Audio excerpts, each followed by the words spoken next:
নমস্কার বন্ধুরা, সবাই কেমন আছো? আশা করি সবাই ভালো আছো। আমার পল্লী জননী কুক সেন্টারে নতুন একটা পর্ব দেখার জন্য সবাইকে জানাই স্বাগত। আজকে দেখো তোমাদের সাথে আমি বিশেষ একটা ভিডিও নিয়ে এলাম। উচ্ছে ভর্তা। উচ্ছে তিতো সবাই তো জানো, কিন্তু এই উচ্ছে ভর্তা একদম তিতো লাগবে না, খেতে একেবারে অমৃতর মতো লাগবে। বাচ্চা থেকে বড় সবাই কিন্তু পছন্দ করবে। তো ভিডিওটা কেউ স্কিপ করো না, প্রথম থেকে শেষ পর্যন্ত দেখো, আশা করি ভালো লাগবে। আর তোমাদের জন্য থাকবে একটা বিশেষ একটা টিপস, একটা যা দৈনন্দিন জীবনে আমাদের সবার কিন্তু কাজে লাগবে। তো ভিডিওটা দেখতে থাকো, কেউ যেন স্কিপ করো না, প্রথম থেকে শেষ পর্যন্ত দেখো। আর দেখার শুরুতে কিন্তু একটা লাইক করে দিও, আর নতুন বন্ধুরা আমার চ্যানেলটা সাবস্ক্রাইব করে পাশে থেকো। তো চলো কথা না বাড়িয়ে চলো মন করেছে যে যাওয়া যাক। বন্ধুরা, আমি এখানে দেখো উচ্ছে নিয়েছি, একেবারে দেশি উচ্ছে। এই উচ্ছে মানে করলাগুলো আমি 4টে করলা নেব এখান থেকে, নিয়ে আমি ভাতের ভিতরে দেব। ভাত সেদ্ধ হবে, সেই সাথে সেদ্ধ করলে কিন্তু উচ্ছের তিতোটা কিন্তু কম হবে। এটা কিন্তু একটা টিপস। তাছাড়া উচ্ছের কিন্তু অনেক গুণাবলী আছে, তো একটু গুণাবলী আলোচনা করি। যে উচ্ছের সবচেয়ে বড় গুণ হলো এটি ইনসুলিনের মতো কাজ করে। এটি রক্তে গ্লুকোজের মাত্রা কমিয়ে ডায়রিয়া নিয়ন্ত্রণে দারুণ সাহায্য করে। রোগ প্রতিরোধ ক্ষমতাও কিন্তু বৃদ্ধি পায়। এতে প্রচুর পরিমাণে আছে ভিটামিন সি এবং অ্যান্টিঅক্সিডেন্ট থাকে, যা শরীরের রোগ প্রতিরোধ ক্ষমতা বাড়ায় এবং বিভিন্ন ইনফেকশন থেকে দূরে রাখে। তাছাড়া এটি হজম প্রক্রিয়াকে উন্নত করে এবং কোষ্ঠকাঠিন্য দূর করে। এটি লিভার পরিষ্কার রাখতে এবং লিভারের কার্যকারিতা বাড়াতেও সাহায্য করে। তাছাড়া উচ্ছের রস রক্ত পরিষ্কার করতে সাহায্য করে। এর ফলে নিয়মিত উচ্ছে খেলে ত্বক সতেজ থাকে, ব্রণ কমে এবং চুলের উজ্জ্বলতা বাড়ায়। তাছাড়া আমরা কিন্তু আবার অতিরিক্ত উচ্ছে খাওয়া কিন্তু একদম ভালো না। খেলে কিন্তু অনেকের আবার পেটে ব্যথা, ডায়রিয়া বা হজমের সমস্যাও হতে পারে। তবে আবার গর্ভ অবস্থায় অতিরিক্ত উচ্ছে খাওয়া কিন্তু ঠিক নয়, কারণ এটি আবার জরায়ুর পেশির ওপরে প্রভাব ফেলতে পারে। তাই এ সময় চিকিৎসকের পরামর্শ নেওয়া কিন্তু খুবই জরুরি। এবার দেখো, এদিকে 4টে উচ্ছে কিন্তু আমি কেটে নিয়েছি, ধুয়ে পরিষ্কার করে নিয়েছি। আর এদিকে দেখো আমি ভাত তুলে দিয়েছি। ভাতের জলটা কিন্তু গরম হয়ে গেছে। তো এই অবস্থায় আমি এই ভাতের ভিতরে উচ্ছেগুলো দিয়ে সেদ্ধ করে নেব। তো আর এই ভাতের ভিতরে দিলে কিন্তু উচ্ছে একদম তেতো লাগবে না। এটা কিন্তু একটা টিপস। ভাতের ভিতর দিয়ে আমি সেদ্ধ করে নেব। তো আমার মতো কারা কারা এরকম ভাতের ভিতরে দিয়ে এরকম ভাবে ভর্তা বানিয়ে নাও, তো কমেন্ট করে একটু জানিও। আর যে বাকি অপকারিতা আছে সেটা পরে জানাবো। ততক্ষণে দেখো ভাতটা হতে থাকুক, ততক্ষণে আমি আর একটা টিপস তোমাদের সাথে শেয়ার করি। তো এই যে দেখো, লুঙ্গি কিনে এনেছে, নতুন লুঙ্গি।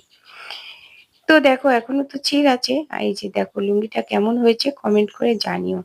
তো এই লুঙ্গিটা দেখো, নতুন যে কোনো কাপড় আনলে কি করবে জানো বন্ধুরা? তাহলে কিন্তু একটুও রং উঠবে না। যে কাজটা করতে হবে দেখো, প্রথমে এই সিলটা তুলে নেব। এই সিলটা তুলে যে কাজটা করতে হবে, আহ, সেই কাজটা করলে না কাপড়ের রং উঠবে না। তো শুধু লুঙ্গি না, যে কোনো কাপড়, নতুন কাপড় আনলে আগেকার আর কি আমাদের মা ঠাকুমারা এই কাজটাই করতো। তো সেটা দেখেই তো শেখা। তো দেখো এই লুঙ্গিটার আগে ভাঁজটা একটু ভালো করে খুলে নেব। যে কোনো কাপড় এনে এই খুলে নিয়ে এই যে দেখো বালতির ভিতরে জল নিয়েছি। তো কাপড়টা যতটুকু জলে ভেজবে, মানে যতগুলো কাপড় থাকবে সেই পরিমাণে আর কি জল নিতে হবে, নিয়ে তার ভিতরে দিয়ে দিলাম। তো দেখো জলের পরিমাণ অনুযায়ী আন্দাজ করে তো 2 চামচ মতো লবণ আমি দিয়ে দিলাম, দিয়ে হাত দিয়ে এভাবে গুলে নেব। গুলে নেওয়া হয়ে গেছে। এবার এই লুঙ্গিখানা এই জলের ভিতরে আর কি ভিজিয়ে রাখবো। এই যে দেখো এভাবে ঠেসে ঠেসে এই যে ভালো করে ভিজিয়ে রাখবো। তো এই ভিজানো অবস্থায় আমি সন্ধ্যাবেলায় ভিজিয়ে রাখছি। এটা সারা রাত কিন্তু ভিজানো থাকবে এই লবণ জলের ভিতরে।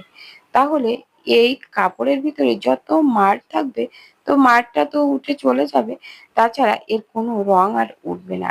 এই এখন আলগা রং যতটুকু ওঠে পরে কিন্তু রংটা পাকা হয়ে যাবে, রংটা কিন্তু উঠবে না। তোমরা যারা এখনো এই কাজটা করোনি কোনোদিন, তো একবার করে দেখো, তোমাদের ফল কিন্তু তোমরা নিশ্চয়ই পাবে। তো এই যে দেখো আমার উম, লুঙ্গিখানা পুরো ভেজানো হয়ে গেছে, এভাবে একটু চেপে চেপে আর কি দিতে হবে, দিয়ে সারা রাতের জন্য ভিজিয়ে আমি পরের দিন সকালে এটা ধুয়ে রোদ্দুরে দেবো। তো তোমরা এই কাজটা কিন্তু করতে পারো। তো এদিকে দেখো ভাতটা কিন্তু আমার হয়ে গেছে। তো এই যে দেখো ভাত হয়ে গেছে। তো এবার দেখো উচ্ছেগুলো তুলে নেব। এই যে দেখো ভাতের কালার কিন্তু কোনো চেঞ্জও হয়নি, ভাতের স্বাদেরও কিন্তু কোনো পরিবর্তন হবে না। অথচ ভাতের ভিতরে দিলে উচ্ছেটা কিন্তু একদম তেতো থাকবে না, এটা কিন্তু একটা টিপস।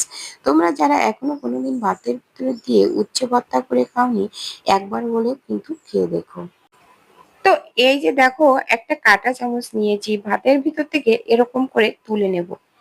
তো ভাত আমি কিন্তু অনেকগুলো ভাত বেড়ে নিয়ে এসেছি, কারণ ভাতটা খাবে এখন, খেয়ে তাড়াতাড়ি এখন সবাই চলে যাবে।